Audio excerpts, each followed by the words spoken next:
मैनपुरी की भी यहां पर कर लेते हैं, चूंकि मैनपुरी की महाभारत में दांव पर दांव खेला जा रहा है, जंग पर जंग हो रही है। आमने सामने की इस लड़ाई को सपा और बीजेपी ने साख का सवाल बना लिया है।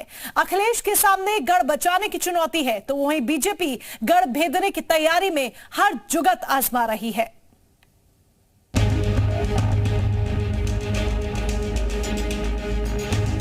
मैनपुरी की जंग में सपा ने अपने पत्ते खोल दिए हैं। सपा की ओर से मैदान में अखिलेश यादव ने अपनी पत्नी डिंपल यादव को उतारा है। डिंपल यादव को सियासी समर में उतारने का अखिलेश का एक ही मकसद है, अपने गढ़ में कोई रिस्क नहीं लेना, मुलायम की विरासत को हाथ से नहीं जाने देना। सपा के राष्ट्रीय अध्यक्ष अखिलेश यादव ने अपनी पत्नी डिंपल यादव को मैनपुरी से सपा का उम्मीदवार घोषित किया। डिंपल यादव की उम्मीदवारी कई मायनों में इसलिए भी अहम है क्योंकि अखिलेश यादव ये नहीं चाहते कि आजमगढ़ और रामपुर के उपचुनाव की तरह ही मैनपुरी की सीट उनके हाथों से निकल जाए, और यही वजह है कि अखिलेश यादव ने अपनी पत्नी डिंपल यादव को यहां से चुनावी मैदान में उतारा।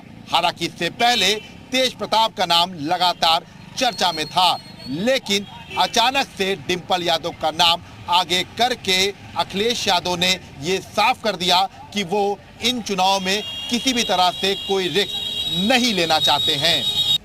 इधर बीजेपी में कैंडिडेट को लेकर फूंक फूंक कर कदम उठाया जा रहा है। कैंडिडेट्स को लेकर काफी मंथन का दौर चल रहा है। मैनपुरी उपचुनाव को लेकर मुलायम कुनबे की ही अपर्णा यादव के साथ कई दूसरे नामों पर भी चर्चा हो रही है।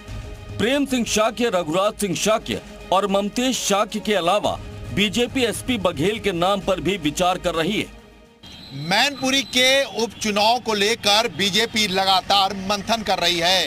इस मंथन में किसका नाम फाइनल किया जाएगा ये तो वक्त बताएगा, लेकिन अपर्णा यादव, रघुराज शाक्य, इसके साथ साथ तमाम और नाम ऐसे हैं जिनको लेकर लगातार बीजेपी के चाणक्य मंथन करते नजर आ रहे हैं।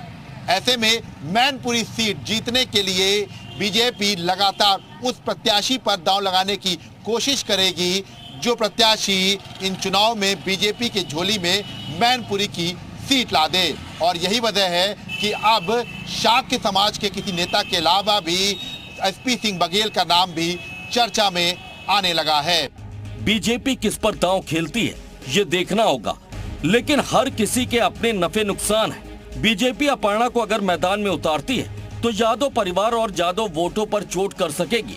शाक्य समुदाय से उम्मीदवार उतारती है तो देश की सबसे बड़ी पार्टी जातीय समीकरण को साध सकेगी, क्योंकि मैनपुरी सीट पर 4.25 लाख यादव, 2.25 लाख शाक्य कुशवाहा, 1.5 लाख क्षत्रिय मतदाता हैं। मैनपुरी में विपक्ष की ओर से ज्यादातर गैर यादव ओबीसी चेहरे चुनाव मैदान में सामने आते रहे। बीजेपी अगर एसपी बघेल को रण में भेजती है तो मजबूत चेहरा मैदान में होगा।